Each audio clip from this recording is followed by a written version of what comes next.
Il-qorti ma laqgħetx it-talba tal-kumpanija responsabbli mix-xogħlijiet fiċ-ċentru tas-saħħa Vincent Moron Farħal ġdid biex iżżomm lill-gvern milli jitterminala l-kuntratt. Iċ-ċentru tas-saħħa għandu lan li jservi bħala ħabb reġjonali tas-saħħa fin-nofsinhar ta' Malta.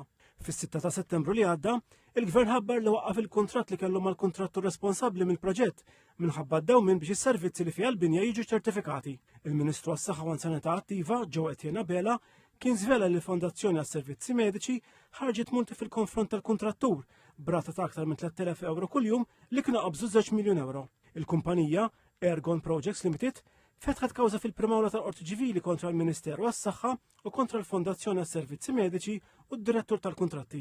Hija talbet lill-qorti twaqqafhom milli jieħdu lura ċ-ċentru tas-saħħa kif ukoll biex ma jagħmlux bidliet jew xogħlijiet fih.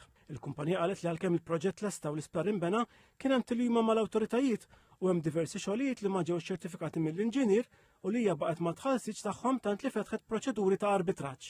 Min-naħa tiegħu il-Ministeru tas-Saħħa qal li l-kuntratt kien jistipula b'mod ċar x'għandu jiġri ma jiġrix f'każ li l-kuntratt ikun terminat u żied li ymkien ma jirriżulta li l-kumpanija kellha dritt twaqqaf lill-gvern milli jopera l-isptar biex jitolbu aċċertament indipendenti dwar il-xogħlijiet li saru.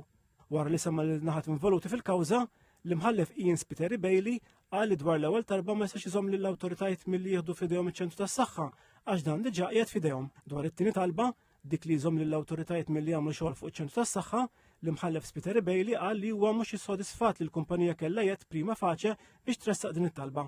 Għal dawn ir-raġunijiet huwa ċaħat iż-żewġ talbiet li resqet il-kumpanija fit-talba l-mandat ta' inibizzjoni li hija resqet.